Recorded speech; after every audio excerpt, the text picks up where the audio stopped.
Армысыздар, құрметті көрермендер, бұл сөзіңіз аузыңызда бағдарламасы және оның жүргізушісімен Айман Болатқызы. Бүгін біздің студиямызда өрлеу біліктілікті арттыру ұлттық орталығы акционерлік қоғамының Ақтөбе облысы бойынша педагог қызметкерлердің біліктілігін арттыру институтының кафедра меңгерушісі Абай Қабақбайұлы Дүйсенбаев қонақта. Абай Қабақбайұлы, студиямызға қош келдіңіз. Биыл біздің білімді жетілдіру институтына 70 жыл.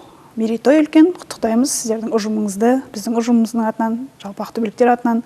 Бұл институтта әр ақтөбеліктің қатысы бар шығар деп ойлаймыз. 70 жылдық тарихы бар. Бізде қазірде бұрында мұғалімдердің мәртебесі өте жоғары еді. Енді әр бала мұғалім болуды армандайтын еді. Мұғалімдікке оқып, бұрыннан мұғалім болған және ардагер ұстаздардың барлық осы институтқа қатысы бар. Сондықтан мерейтой баршамызға ортақ деп есептейміз. Осы институт жөнінде, бізге тарихы жөнінде еске салып өтсеңіз, біздің көрермендерімізді, Ақтөбе жұртшылығын, қазір бұл институт немен айналысып жатыр, сол жөнінде сөз кезегі өзіңізде. Рахмет сіздерге, қайырлы күн, құрметті көрермендер. Шынында біздің институт биыл мерейлі үлкен 70 жылдық мерейтойын атап алып отыр. 1948 жылы Қазақ ССР кеңесінің шешімімен мұнда алғаш рет біздің Ақтөбе жерінде мұғалімдердің білім жетілдіру институты ашылған. Ол кезде ол ОБЛЮ деп аталған. Кейін осы институтты алғашқы басқарған директор ол Рахматуллин Қасым Қалиұлы деген ағамыз болған. Кейін ол кісі ғалым, профессор, философия ғылымындағы доктор болған. Енді соғыстан кейінгі жылдар ол кезде елдің экономикасы өте қиын, елдің де жағдайы еңсесі түскен уақыт, бірақ соған қарамай мұғалімдердің жаңағы біліктілігін арттыру, ұстаздардың жаңағы шеберлігін шыңдау, осы мәселе өкімет алдында тұрған болатын. Қай уақытта да өзекті болған мәселе? Қай уақытта, иә, сол кезде, сол қиын уақытта болса да 48 жылы алғашқы біздің осы Ақтөбе жерінде мұғалімдердің білім жетілдіру институты ашылған болатын. Кейін енді бұл 1997 жылы енді тәуелсіздіктің алғашқы жылдарында мынау Құдайберген Жұбанов атындағы Ақтөбе университетінің құрамына берілген. Одан кейін 99 жылы облыс әкімінің шешімімен облыстық білім басқармасының құрамына берілді. Енді мынау 2012 жылы өрлеу біліктілікті арттыру ұлттық орталығы деген үлкен акционерлік қоғам құрылды. Негізі бұл елбасы ұлт лидері президентіміз Нұрсұлтан Әбішұлы Назарбаевтың ұстаздардың біліктілігін көтеру туралы сол жолдауында негіз болды. Соған сәйкес осы бұрынғы облыс орталықтарындағы білім жетілдіру институттарының бәрі де бұл тек қана Ақтөбе емес, мысалы Атырау, ел бойынша қазір 17 филиал бар.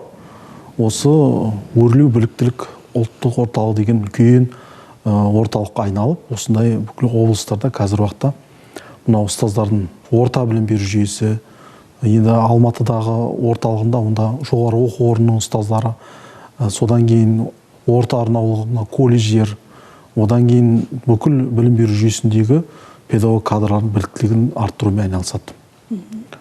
Енді негізгі мәселе қазір уақытта осы білім министрінің және мемлекеттің білім туралы саясатын жүзеге асыру барысындағы бүкіл ресми құжаттар негізіндегі талап ережелерін бәрін сақтап, қазір уақытта осы сала бойынша жұмыс істеп жатыр. Қазір енді бірнеше бағдарламаларға атсалып жатқандарыңызды білеміз. Қандай жұмыстар қазір жүргізіліп жатыр дәл қазіргі уақытта? Енді қазір біз шынын айту керек, әлемдік деңгейдегі сіздер жақсы білесіңдер, негізінен білім беру ол өте өркениеттілік деңгейдің белгісі деп есептеледі.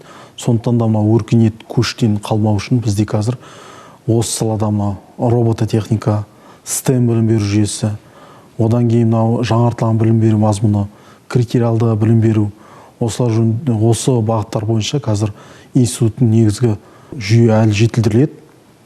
Себебі сіздер жақсы білесіздер, 50 жылда ел жаңа, 40 жылда қазан жаңа дейді. Ұстаз үнемі жаңару, инновация, жаңашылдық үнемі осы біздің қоғамдағы негізгі президенттің тапсырмасы, негізі позицияға айналып отыр. Жаңашылдық демекші, қазір білім беру мазмұнында өзгерді. Осы жөнінде де бір-екі ауыз айтып өтсеңіз? Енді бұл жанды сұрақ деп білеміз. Себебі қазір қоғамда сіздер жақсы білесіздер. Мынау КСРО жүйесіндегі білім беру жүйесі, қазір уақытта білім беру жүйесіндегі көптеген ескі жүйе деп айтуға болады. әлі де сол басқару жүйесі, әлі де сол білім беру жүйесі сол күйінде қалып отыр. Бірақ енді мынау қалай да болмасын, мынау оқушылардың біліміне қажетті және қоғамға сәйкес мынау жаһандану үдерісіне төтеп бере алатын біздің тұлғаларды мектепте дайындап шығу үшін үлкен ауқымды жобалар жүзеге асып жатыр. Соның ішінде мысалы жаңартылған білім беру мазмұны негізінде бұл модернизация деп айтуға болады. Модернизация дейтін себебіміз жаңғырту. Себебі білім мектеп сол күйінде, бірақ мынау білім беруде сабақ процесі, оқулық, басқару, соның қатарында мынау соның ішінде әдістеме, осының бәрін біз жаңартуды жүзеге асып отырмыз біртіндеп. Алдағы уақытта бұл негізінде тұтастай ену мүмкін. Себебі қазір мұғалімдердің біз орта білім беру жүйесінде 5-ші, 7-ші сыныптар, бастауыш сыныптар сатымен қазір еніп отыр.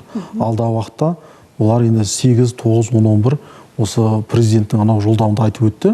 2021 жылға дейін тұтастай жаңартылған білім мазмұны бойынша мұғалімдерді дайындап шығамыз. Енді негізгі ерекшелігін айтып кету керек, мұнда бағалау жүйесі алдағы уақытта өзгереді. Одан кейін мынау білім беру жүйесіндегі әдістеме өзгереді, бағдарлама тұтастай өзгереді. Бір сөзбен айтқанда, осы бұрынғы ескі жүйеден тек қана білім беру жүйесі, оқу үдерісі өзгереді. Енді бағдарламамыз аяқталуға жақын, тағы бір енді биылғы жылды өзіміздің облыс әкімі бақытты балалар жылы деп атап өткен болатын. Бақытты бағдарламасы да бар ғой. Қысқаша айтып өтсеңіз? Енді бұл бақытты балалық шақ деген негізінде өте біздің облысымыздағы приоритетті бағдарлама деп айтуға болады. Бұған да біздің педагог кадрлармен жұмыс істегеннен кейін бұл балалармен тікелей байланысты. Осы өткен біз сәуір айында осында жақында бір балабақшаға барып, осы шара бойынша атсалысып үлкен осы неге қатыстық. Алдағы уақытта да біз онымен шектеліп қоймаймыз. Үлкен шаралардың бәрі осы бақытты балалық шаққа арналып отыр.